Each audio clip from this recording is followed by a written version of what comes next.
கர்த்தராகிய இயேசு கிறிஸ்துவின் நாமத்தினால் அன்பின் வாழ்த்துக்கள். தேவன் தாமே நாம் ஒவ்வொருவருடன் நம்மை பாதுகாத்து நம்மை ஆசீர்வதித்து நம்மை வழி நடத்துவாராக. ஆமென். இப்பொழுதும் கூட கர்த்தர் நம்மோடு பேசும்படி நாம் ஜெபிக்கிறோம். ஜீசஸ் என்னை காண்பவரே, தினம் என்னை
தேவனே, இந்த வேளையிலும் கூட வார்த்தைக்காக உடைய சமூகத்தில் காத்திருக்கிறோம்.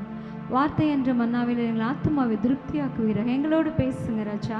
இயேசுவின் நாமத்தில் நாங்கள் ஜெபித்து ஜெயம் எடுக்கிறோம். ஜீவனுள்ள நல்ல பிதாவே, ஆமென் ஆமென். கர்த்தர் இப்பொழுது நம்மோடு பேசும்படி அப்போஸ்தலர் 6ஆம் அதிகாரம் 1வது வசனம். அப்போஸ்தலர் 6ஆம் அதிகாரம் 1வது வசனம். அந்நாட்களிலே சீஷர்கள் பெருகின பொழுது கிரேக்கரானவர்கள் தங்கள் விதவைகள் அன்றாட விசாரணையில் திட்டமாய் விசாரிக்கப்படவில்லை என்று,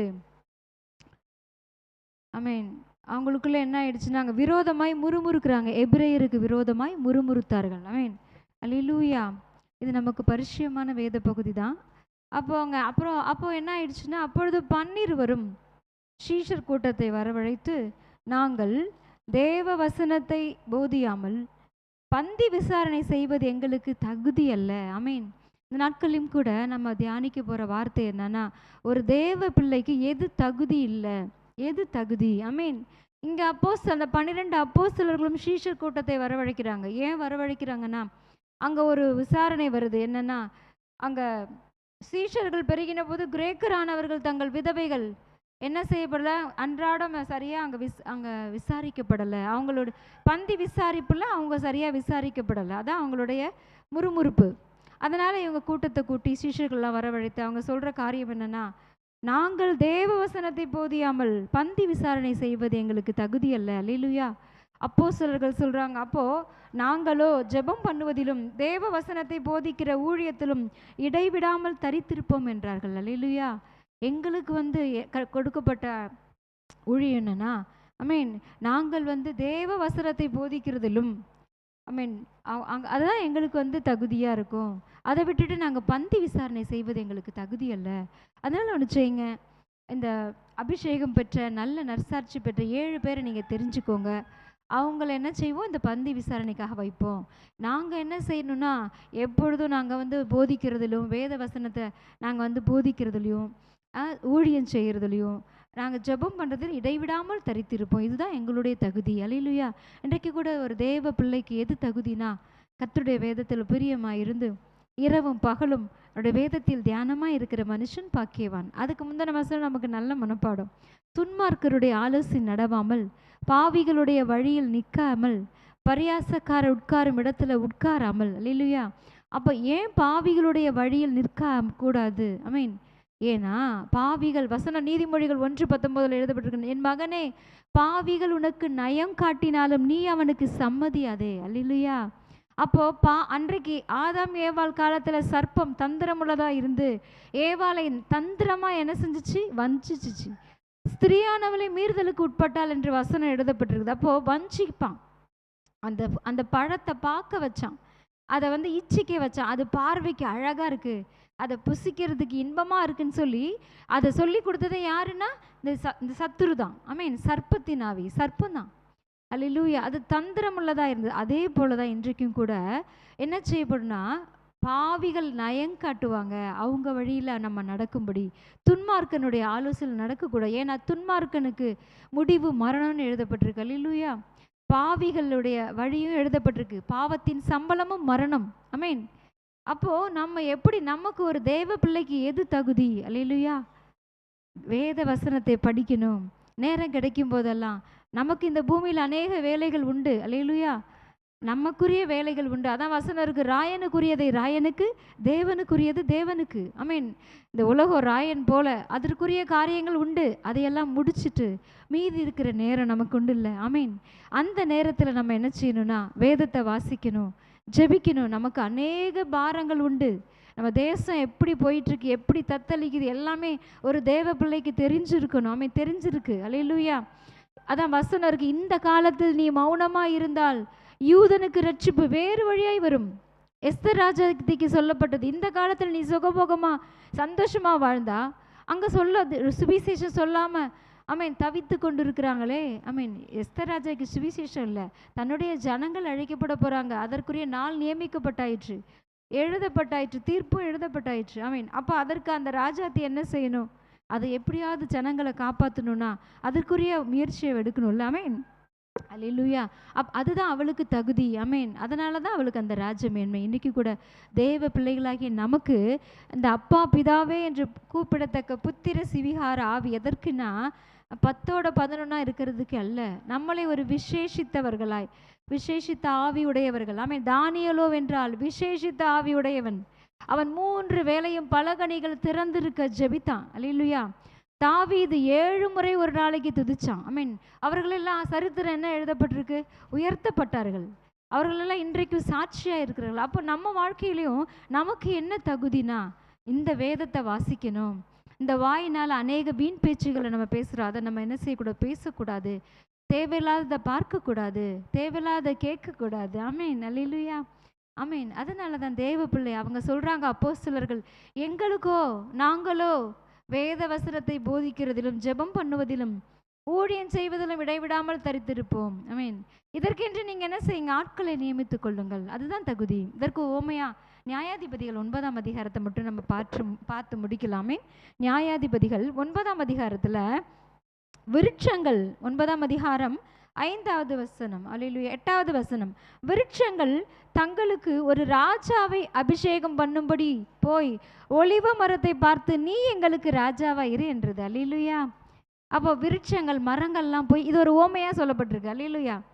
எங்களுக்கு ராஜா வேணும். முதலாவது எங்கே போச்சுன்னா, ஒலிவ மரத்துக்கிட்ட போய் கேட்குது, நீ எங்களுக்கு ராஜாவா இரு. அல்லேலூயா. அப்படின்னு சொல்லும்போது அதற்கு ஒலிவ மரம் என்ன சொல்லுச்சுன்னா, அதற்கு ஒலிவ மரம், தேவர்களும் மனுஷரும் புகழுகிற என்னிலுள்ள என் கொழுமையை நான் விட்டு மரங்களை அரசாலை போவேனோ. அல்லேலூயா. ஆமேன். கர்த்தர் என்ன ஒரு பர்பஸ்க்காக வச்சிருக்கிறார். எனக்குள்ள இருக்கிறது என்னன்னா, தேவர்களும், இங்கிலீஷில் காட்னு போட்டிருக்கு. ஆமேன். தேவர்களும் மனுஷர்களும் மகிழ்விக்கிற ஒரு கொழுமை என்கிட்ட இருக்கு. ஆலிவ் ஆயிலில் சமைக்கிறாங்க. அன்னைக்கும் சமைச்சாங்க, இன்னைக்கும் சமைக்கிறாங்க ஆலிவ் ஆயில். ஆமேன்.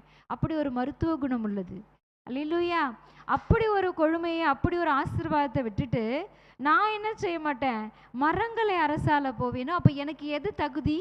எனக்கு கர்த்தர் கொடுத்துருக்கிற அந்த கொழுமை, அந்த ஒரு ஆசீர்வாதமே போதும். எனக்கு இந்த மரங்களை அரசாளுகிறதெல்லாம் தகுதி இல்லை, எனக்கு வேண்டாம். அதனால மரங்களை நான் அரசால போவேனோ. அல்லேலூயா. அடுத்தது பாருங்களேன். அப்போ மரங்கள், அப்பொழுது மரங்கள் அத்தி மரத்தை பார்த்து, நீ எங்களுக்கு ராஜாவாயிரேன் அப்படின்னு சொல்லி கேட்டுச்சு. அல்லேலூயா. இப்போ ஒலிவ மரம் ஒத்துக்கலை, அது எங்களுக்கு தகுதி இல்லைன்னு சொல்கிற மாதிரி உண்மையாக சொல்லிடுச்சு. அப்போ அத்தி மரத்துக்கிட்ட நீ எங்களுக்கு ராஜாவாயிருன்னு. அப்பொழுது அத்தி மரம் என்ன சொல்லுச்சுன்னா, அதற்கு அத்தி மரம், நான் என் மதுரத்தையும் என் நற்கனியையும் விட்டு மரங்களை அரசால போவேனோ. அல்லேலூயா. எனக்கு ஆண்டவர் என்ன உண்டு பண்ணி வச்சிருக்கிறாரு? அல்லேலூயா. அதற்கு அத்தி மரம், நான் என் மதுரம், ஸ்வீட், அதுக்கு அப்படி ஒரு ஸ்வீட்னஸ் இருக்கு, அவ்வளோ டேஸ்டான பழம் அந்த அத்திப்பழம். ஆமேன். என் நற்கனியையும் விட்டு. எசேக்கியா ராஜா ஏசாயா தீர்க்கதரிசி மூலமாக அவருக்கு வந்த பொழுது என்ன சொன்னார்? அவருக்கு தீர்க்க தரிசனம் வந்த பொழுது அவருக்கு கர்த்தர் ஒரு மருத்துவத்தை காண்பித்தார். ஆமேன். அவர் கர்த்தரை நோக்கி மன்றாடின பொழுது அந்த அத்திப்பழ பிளவையை தான் கொண்டு அந்த 10 போட்டாங்கன்னு சொல்லி அங்கே வேத வசனம் எழுதப்பட்டிருக்கு. அல்லேலூயா. அப்போ அத்தி மரத்துக்கு அப்படி ஒரு மருத்துவ குணம்.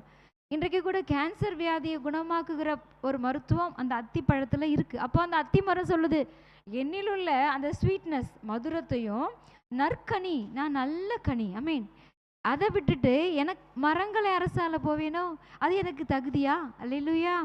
அப்படின்னு சொன்னவொடனே அதற்கு அப்பொழுது மரங்கள் திராட்சை செடியை பார்த்து, நீ வந்து எங்களுக்கு ராஜாவா இரு. அல்லேலூயா. இப்போ திராட்சை செடிக்கிட்ட போய் கேட்குதுங்க. அல்லேலூயா. ஒலிவ மரம் ஒத்துக்கல, அத்தி மரமும் ஒத்துக்கல. இப்போ திராட்சை செடிக்கிட்ட போனவொடனே அதற்கு திராட்சை செடி, தேவர்களையும் மனுஷரையும் மகிழ்விக்கிற என் ரசத்தை நான் விட்டு மரங்களை அரசால போவேணும். இங்கே ஒரு வேர்டை நம்ம கவனிக்கணும். இதை விட்டுட்டு அப்படின்னா அது எங்களுக்கு தகுதி இல்லை, இதுதான் எங்களுக்கு தகுதி. இந்த பர்பஸ்க்காக தான் எங்களை என்ன செஞ்சார்? கர்த்தர் உண்டாக்கி வைத்திருக்கிறார். இதை விட்டுட்டு நான் வேற பர்பஸ்க்கு போனேன்னா அது எங்களுக்கு தகுதியாக. இன்றைக்கு ஒரு தேவ பிள்ளைக்கு நல்லா தெரிஞ்சிருக்கணும், அழைக்கப்பட்டவர்கள் அநேகர், தெரிந்து கொள்ளப்பட்டவர்களும் சிலர்னு வேத வாசனம் சொல்லுது. ஐ மீன் அநேகர் கல்யாணத்துக்கு அழைச்சாங்க, ஆனால் வந்தது தெரிந்து கொள்ளப்பட்டவர்கள் மாத்திரமே அப்படின்னு எழுதப்பட்டிருக்கு. இல்லையா? அதனால் அந்த மதுரத்தை, அந்த கொழுமையை, ஆசீர்வாதத்தை விட்டுட்டு நான் எங்கே வரமாட்டேன்? மரங்களை அரசால வரமாட்டேன். அல்லேலூயா. இன்றைக்கு கூட இது ஒரு உவமையாக சொல்லப்பட்டிருக்கு. ஐ மீன் நமக்குன்னு கர்த்தர் தனித்துவமான தாளந்துகளை கொடுத்திருக்கிறார். அல்லேலூயா. அதை விட்டுட்டு, நம்மை அழைத்த அழைப்பை விட்டுட்டு, நமக்கு நியமித்த ஓட்டத்தை விட்டுட்டு, இந்த நாட்களையும் கூட நம்ம வேற ஒரு பகுதிக்கோ இந்த உலகத்துக்கோ நம்ம இடம் கொடுத்தோன்னா நம்மளுடைய முன்னிலைமையை பார்க்கிலும் பின்னிலைமை அதிக கேடுன்னு வசனம் எழுதப்பட்டிருக்கு. அல்லேலூயா. அப்போ ஒரு தேவ பிள்ளை கவனமாக இருக்க வேண்டிய ஒரு பகுதி, எச்சரிக்கையாக இருக்க வேண்டிய ஒரு பகுதி. எந்த ஒரு காரியம் நம்ம பார்த்தாலும் கேட்டாலும் இது எனக்கு தகுதியா? இல்லை. அதான் கொரிந்தியரில் எழுதப்பட்டிருக்கு, எல்லாவற்றையும் அனுபவிக்க எனக்கு அதிகாரம் உண்டு, ஆனால் எல்லாம் எனக்கு தகுதியாக இராது. இன்றைக்கும் கூட எல்லாரையும் போலவும் நாடகம் பார்க்கலாம், சினிமா பார்க்கலாம், எல்லாம் தேவையில்லாத வெட்டிக்கதை எது வேணாலும் செய்யலாம். ஆனால் ஒரு தேவ பிள்ளைக்கு எது தகுதினா அது தகுதி இல்லை. அப்போது எல்லாவற்றையும் அனுபவிக்க எனக்கு அதிகாரம் இருக்குது, ஆனாலும் எல்லாம் தகுதியாக இராது. அதெல்லாம் கர்த்தருக்கு உகந்தது இல்லை. பரிசுத்த ஆவியான ஒரு உள்ள இருந்தால் அவர் என்ன செய்வார்னா அவர் நியாய தீர்ப்பை குறித்து கண்டித்து உணர்த்துவார். நம்ம செய்கிற காரியம் தப்பா கரெக்டான்னு சொல்லி கண்டிப்பாக கண்டித்து உணர்த்துவார். அதற்கு நம்ம செவி கொடுத்து அந்த பாதையில் போனோம்னா முடிவு நமக்கு நித்தியமாக இருக்கும், நித்திய ஜீவன். அல்லேலூயா. ஆனாலும் அநேகர் என்ன செய்கிறாங்கன்னா, தேமா இப்பிரபஞ்சத்தின் மேல் ஆசை வைத்து என்ன செஞ்சுட்டான்? பவுலை விட்டு பிரிஞ்சு போயிட்டான். ஐ மீன் அவன் போனால் போகட்டும், அப்படிதான் வசனம் எழுதப்பட்டிருக்கு. அவனுக்கு என்ன ஆசைனா இந்த உலகத்து மேலே ஆசை. அது தகுதி இல்லை. அவனை அழைத்த அழைப்பு என்னன்னா ஊழியம். ஆனால் அவன் தெரிந்து கொண்டது என்னன்னா உலகம். அப்போ நீதிக்கும் அநீதிக்கும் சம்பந்தம் இல்லை, ஒளிக்கும் இருளுக்கும் ஐக்கியமே இல்லை. ஐ மீன் நீதிக்கும் அநீதிக்கும் சம்பந்தம் ஏது? ஒளிக்கும் இருளுக்கும் ஐக்கியம் ஏது? நீதிக்கும் அநீதிக்கும் சம்பந்தம் ஏது? ஒளிக்கும் இருளுக்கும் ஐக்கியம் ஏது? விட்டு விடுகிறேன், பிரிந்து விடுகிறேன், தீட்டானதை தொடமாட்டேன். ஆமென். அல்லேலூயா. வசனம் தீட்டானதை நான் தொடமாட்டேன், அது எனக்கு தகுதி இல்லை ஆண்டவரே. நீதிக்கும் அநீதிக்கும் சம்பந்தமே இல்லை, ஒளிக்கும் இருளுக்கும் ஐக்கியமே இல்லை. அல்லேலூயா. பேலியாளுக்கும் நீதிமானுக்கும் இசைவேது, ஆமீன், பங்கு ஏது? ஆனால் ஒன்று நீதிமொழிகள் 1ஆம் அதிகாரத்தில் இருக்கு, நீ எங்களோடு பங்காளியாயிரேன். நயம் காட்டுவார்கள் பாவிகள், எங்க கூட இரேன். நம்ம எல்லாருக்கும் ஒரே பை இருக்கட்டுமே, நம்ம எல்லாரும் சந்தோஷமா சமாதானமா சகோதரத்துவமா இருக்கட்டுமேன்னு சொன்னா, என் மகனே உன் காலை அவர்கள் பாதைக்கு விளக்குவாயாகன்னு தெளிவாக எழுதப்பட்டிருக்கு. ஏன்னா கர்த்தருடைய வசனம் நம்முடைய பாதைக்கு தீபமும் வெளிச்சமா இருக்கிறது. வசனம் எழுது, இந்த வெளிச்சத்திலே நடவுங்கள். இந்த வசனம் கொடுக்குற வெளிச்சத்திலே நடக்கணும். ஆமீன். ஒரு தேவ பிள்ளைக்கு எது தகுதினா அந்நிய சத்தத்தை கேட்டு கலங்காதபடிக்கு தேவன் என்ன சொல்கிறார், ஆமீன், இந்த வெளிச்சத்தில் வசனம் என்ன சொல்லுது, இந்த வெளிச்சத்தில் தான் நம்ம நடக்கணும். ஆமீன். ஒரு முறை ஒரு சகோதரன் என்னை பார்த்தார், வயசான சகோதரன். அவர் சொன்னார், அவரை நான் அதிகமாக பார்த்ததில்லை. அப்போ சொன்னார், ரொம்ப ஜெபிக்கிறீங்க போல அப்படின்னு கேட்டார். ஆமீன். அல்லேலூயா. ஆ அவர் கேட்ட வார்த்தை எடுத்தோனே ரொம்ப ஜெபிக்கிறீங்க போலன்னு கேட்டாரு. நான் ஒண்ணும் சொல்லல. அப்போ அவர் சொன்னாரு, அவர் வந்து முன்னமே நான் ஊழியம் செஞ்சேன். ஆனா இப்ப நான் சீக்கிய மதமோ, புத்த மதமோ எதுக்கோ போயிட்டாங்களாம். அப்போ இதெல்லாம் நம்பாதீங்க பொய்ன்னு சொன்னாங்க. அப்போ கர்த்தர் எனக்கு ஒரு வசனத்தை அந்த நேரம் கொடுத்தார். அப்ப சொன்னேன், இந்த சுவிசேஷ வசனத்தை விட்டுட்டு வானத்திலிருந்து ஒரு தூதனே இறங்கி வந்து இந்த சுவிசேஷத்துக்கு விரோதமா சொன்னா அதை நம்பக்கூடாதுன்னு எங்களுக்கு வசனம் சொல்லப்பட்டிருக்கு. அல்லேலூயா. இந்த வார்த்தையை தான் சொன்னேன். அவர் கடந்து போயிட்டார். அமேன். அப்போ வசனத்தால அடிக்கணும். அமேன். பிசாசு மனுஷன் பிசாசு இல்ல, அவனுக்குள்ள கிரியை செய்கிறவன் பிசாசு, தந்திரமா வருவான். அப்போ அவனை எப்படி மடக்கணும்னு இந்த வசனத்துக்கு நல்லா தெரியும். அமீன். இது ஆவியின் பட்டயம். இது நமக்கு அணுக்களையும் கணுக்களையும் அவர் பிரிக்கும். இது இருதயத்தின் நினைவுகளை வகையறுக்கும். அந்த ஒரு வல்லமையுள்ள வசனம். இதுக்கு ஒரு ஜீவன் உண்டு. அமேன். ஆதியிலே வார்த்தை இருந்தது, அந்த வார்த்தை ஜீவனா இருந்தது, அந்த வார்த்தை கர்த்தரிடத்தில் அதான் தேவனா இருந்தது. வசனம் சொல்லப்பட்டிருக்கு. யோவான் 1 1 வசனம். அவர் தான் இயேசு கிறிஸ்து. அல்லேலூயா. அவர் நமக்குள்ள ஆவியானவர் இருக்கும் பொழுது அந்த வெளிச்சத்தில் நடக்கணும். அதுதான் நமக்கு தகுதி. அப்போ அந்த சகோதரன் சொன்னப்ப கர்த்தர் எனக்கு ஞாபகப்படுத்தின வசனத்தை சொன்னேன். ஓடி போயிட்டான். வனாந்தரத்தில் அன்றைக்கு இயேசு கிறிஸ்து அவர் தானே சொன்னான். பிசாசு சோதிச்சான், கர்த்தர் வசனத்தினாலே அடித்தார். அல்லேலூயா. அந்த நாட்களையும் கூட நம்மளும் கூட நமக்கு தகுதி என்னன்னா இந்த வசனம். ஸ்தோத்திரம் செய்தலை தகும். ஐ சகலவித வம்பு, பேசித்தனம், பொருளாசை, துஷ்டம், அசுத்தம், காம விகாரம் இதெல்லாம் நமக்கு தகாதவைகள். ஒரு தேவ பிள்ளைக்கு இது தகுதி இல்லை. நமக்கு எது தகுதி? ஸ்தோத்திரம் செய்தலை தகும். அமேன். நமக்கு நேரம் கிடைக்கும் பொழுதெல்லாம் அந்த வேதத்தோடு நம்ம நேரத்தை நம்ம செலவிடும் பொழுது, உம்மோடு செலவிடும் ஒவ்வொரு நிமிடமும் வீணாக போகாதையா, என்னை பலவானாய் மாற்றுதையா. உம்மோடு செலவிடும் ஒவ்வொரு நிமிடமும் வீணாக போகாதையா, நம்மை பலவானாய் மாற்றுதையா. ஆமென். ஏன்னா இது காலம் சமீபமா இருக்கு. கர்த்தருடைய வருகை சமீபம். தெரிந்து கொள்ளப்பட்டவர்களையும் வஞ்சிக்கிற காலம். ஆமென். எத்தனையோ பேர் சபைக்கு வந்தவர்கள் பிசாசு வஞ்சிச்சு இழுத்துட்டு போயிட்டான். ஆமென். அல்லேலூயா. ஆமென். நம்ம பார்க்குறோம், கண்ணால் பார்க்குறோம். இதற்கெல்லாம் இழுத்துட்டு போனது மாத்திரமல்ல, அவங்க மறுபடியும் பழைய பாவத்துக்கே போகிறாங்க. அல்லேலூயா. இதை கண்ணால் பார்க்க முடியுது இந்த நாட்கள். அப்போ இது காலம், இனி காலம் செல்லாது. ஆமென். அதனால நம்ம ஒரு தேவ பிள்ளைகளுக்கு எது தகுதி? காலத்தை பிரயோஜனப்படுத்தணும். அதுதான் தகுதி. அல்லேலூயா. நம்மளும் மற்றவர்களை போல நம்மளுடைய நேரத்தை திருடுகிறான். பிசாசு நேரத்தை திருடுவான். ஆமென். எவனை விழுங்கலாமோ என்று அவன் கெர்ச்சிக்கிற சிங்கம் போல வகை தேடி சுற்றி திரிகிறான். அதற்கு நம்ம இடம் கொடுக்காதபடி பரிசுத்த ஆவியானவரை நம்ம என்ன செய்யணும்னா, அது ஆரோன் தலையில் ஊற்றப்பட்ட நறுமணம், முகத்திலிருந்து வழிந்தோடி உடலை நனைக்கும். எத்தனை நன்மை, எத்தனை இன்பம், எத்தனை நன்மை, எத்தனை இன்பம். சகோதரர்கள் ஒருமித்து வாசம் பண்ணும்போது, சகோதரர்கள் ஒருமித்து வாசம் பண்ணும்போது. ஆமென். கர்த்தரோடு நம்ம இசைந்திருந்தால் ஒரே ஆவியா இருக்கிறோம். ஆமென். கர்த்தரோடு நம்ம இசைந்து இருக்கும் பொழுது ஒரே ஆவி. ஆமென். பரிசுத்த ஆவியானவர் பிதாவும் நானும் ஒன்றா இருக்கிறது போல இவர்களும் நம்மோடு ஒன்றா இருக்கும்படி இயேசு கிறிஸ்து சொல்லுவார் பிதாவை நோக்கி. அதே போலதான் பிதாவும் இயேசுவும் ஒன்றாய் இருக்கிறார். என்னை காண்கிறவன் பிதாவை காண்கிறான். ஆமென். அவர் ஜீவன், அவர் ஊழியம் செய்த நாட்கள்ல அவருடைய தகுதி எதுன்னு அழகா நமக்கு சொல்லி கொடுத்துட்டு போனார். அதே தான் ஒரு தேவ பிள்ளைக்கு தகுதி. ஆமென். அவரை நிந்திக்கும் பொழுதும் அவமானப்படுத்தும் பொழுது வாய் திறவாது இருக்கிற ஆட்டுக்குட்டியை போல இருந்தார். அதே தான் நம்மளும் இன்னைக்கு செய்யணும். ஆமென். பரிசுத்தமா இருக்கிறவன் இன்னும் பரிசுத்தமா இருக்கட்டும். நீதி செய்கிறவன் இன்னும் நீதி செய்யட்டும். அநியாயம் செய்கிறவன் இன்னும் அநியாயம் செய்யட்டும். இதோ சீக்கிரமாய் வருகிறேன், அவனவனுக்கு நான் அளிக்கும் பலன் என்னோடு கூட வருகிறது. ஆமென். நாளானது விளங்க இன்னைக்கு தெரியாது. துன்மார்க்கனுக்கு அவனுக்குரிய தண்டனை சீக்கிரம் வராததுனால நம்ம செய்யறது கரெக்டுன்னு அவன் நினைச்சிட்டு இருக்கிறான். ஆனா ஒரு நாள் உண்டு. ஆமென். பூமியும் வானமும் வானத்திலையும் பூமியிலையும் பூமியின் கீழானோர் யாவருடைய முழங்காலும் கர்த்தருக்கு முன்பாக முடங்கக்கூடிய ஒரு நாள் உண்டு. அன்றைக்கு ஜனங்கள் மார்பில் அடித்து கொண்டு அழுவார்களாம், புலம்புவார்கள்னு வெளிப்படுத்தல் எழுதப்பட்டிருக்கு. அல்லேலூயா.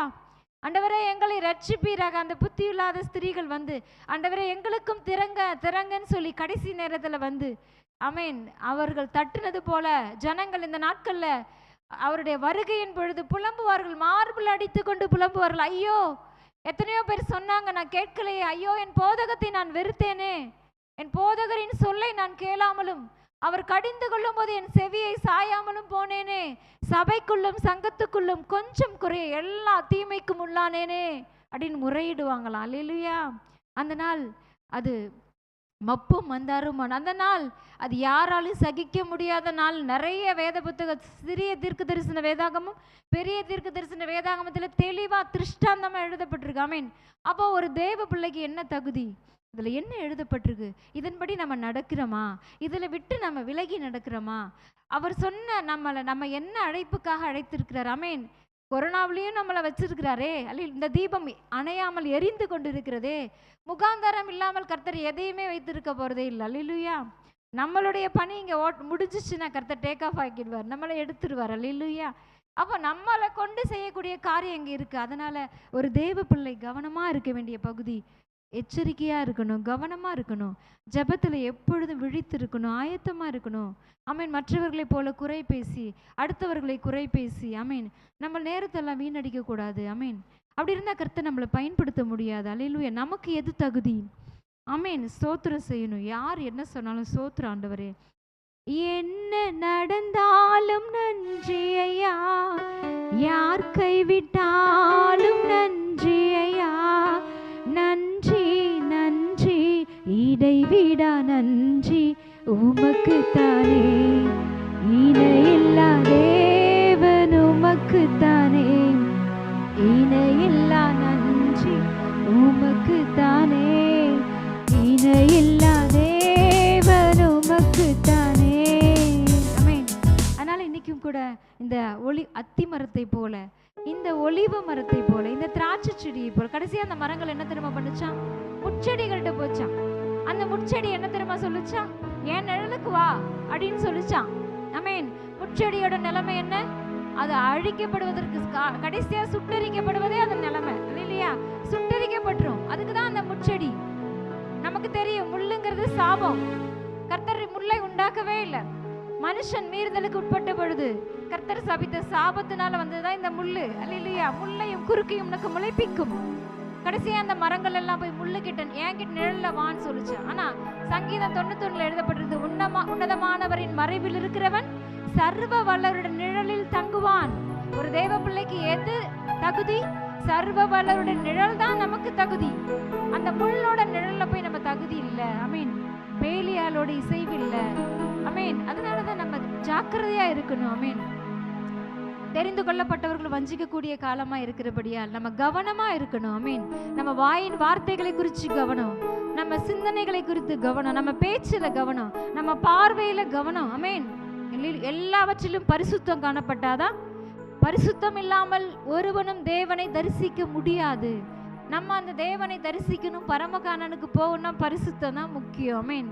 நான் பரிசுத்தரா இருக்கிறது போல நீங்களும் பரிசுத்தரா இருங்கன்னு கர்த்தர் சொல்லி கொடுத்தார். அதனால் இந்த நாட்களையும் கூட இந்த வார்த்தையின்படி கர்த்தர் நம்மை ஆசீர்வதிப்பாராக. இந்த வார்த்தையின்படி நமக்கு நம்மளுக்கு எது தகுதியோ அந்த பாதையில கர்த்தர் நடத்தும்படி நம்ம ஜெபிக்கலாமா? ஒப்பு கொடுக்கலாம். ஹல்லேலூயா. உள்ளமுடல் எல்லாமே உமக்கு தந்தேனையா, என் உள்ளமுடல் எல்லாமே உமக்கு தந்தேனையா, கள்ளம் கபடு இல்லாமல் காத்து கொள்ளுமையா, ஒரு கள்ளம் கபடு இல்லாமல் காத்து கொள்ளுமையா, அர்ப்பணித்தேன் நான் அர்ப்பணித்தேன், அர்ப்பணித்தேன் நான் அர்ப்பணித்தேன், ஆவி ஆத்மா சரீரம் அர்ப்பணித்தேன், என் ஆவி ஆத்மா சரீரம் அர்ப்பணித்தேன், அப்பா என்னை முழுவதும் அர்ப்பணித்தேனையா, உயிரோடு இருக்கும் நாளெல்லாம் உமக்கு சொந்தமையா, அப்பா என்னை முழுவதும் அர்ப்பணித்தேனையா, உயிரோடு இருக்கும் நாளெல்லாம் உமக்கு சொந்தமையா. ஆமெனப்பா. எங்க ஆவி ஆத்மா சரீரத்தை உம்முடைய கரத்தில் ஒப்பு கொடுக்கிற. விசேஷமா இந்த சத்தத்தை கேட்ட ஒவ்வொரு பிள்ளைகளுடைய ஆவி ஆத்மா சரீரத்தை உம்முடைய கரத்தில் ஒப்பு கொடுக்கிறப்பா. எங்களுக்கு நீர் நியமித்த ஓட்டத்துல தகுதியான பாதையில் எங்களை நடத்துவீராக. முடிவிலே அந்த கானானை சுதந்திரிக்கும்படி, இந்த பரம கானானை சுதந்திரிக்கும்படி, நாங்கள் வீணாய் ஓடினது உண்டு அப்படின்ற வார்த்தையின்படி இல்லாதபடிக்கு பரிசுத்த ஆவியானவரே எங்களை நீர் நடத்துவீராக. ஜீவ பாதையில் எங்களை நடத்துவீராக ராஜா. எங்களை ஈசோப்பினால் சுத்திகரிப்பீராக. வேண்டாத காரியம் எங்களுக்கு இருக்குமானால் நீ சுட்டரித்து போடுவீராகப்பா. உமக்கு உகந்த தூய பலியாய் எங்களை ஆவி ஆத்துமா சரீரத்தை ஒப்பு கொடுக்கிறோம். தேவன் ஆளுகை செய்வீராகப்பா. எங்களை வழி நடத்துங்கப்பா. உமக்கு பிரியமான பாதையில் எங்களை வழி நடத்துங்க. எங்களை அர்ப்பணிக்கிறோம். எங்க ஆவி ஆத்துமா சரீரத்தை நீ தாழ்த்தி உங்களுடைய பாதத்தில் ஒப்பு கொடுக்க நீர் காத்துக்கொள்ளுங்க ராஜா. அப்பா ஸ்தோத்திரம் அப்பா. எங்கள் தேவைகளை சந்திங்க, எங்களோடு இருங்க. கர்த்தர் வலது பக்கத்தில் உனக்கு நிழலாய் இருக்கிற வார்த்தையின்படி ஆசீர்வதிங்கப்பா. சகல துதிகன மகிமையெல்லாம் உமக்கு ஒருவருக்கு மாத்திரம் நாங்கள் செலுத்துகிறோம். ஜெபித்து ஜெயம் எடுக்கிறோம் ஜீவனுள்ள நல்ல பிதாவே, ஆமென். என் ஆத்துமாவே கர்த்தரை ஸ்தோத்திரி, என் முழு உள்ளம் என்ற பரிசுத்தமான நாமத்தை ஸ்தோத்திரி. என் ஆத்துமாவே கர்த்தரை ஸ்தோத்திரி, கர்த்தர் செய்த சகல உபகாரங்களை மறவாதே. ஆமென். ஹல்லேலூயா. God bless you all.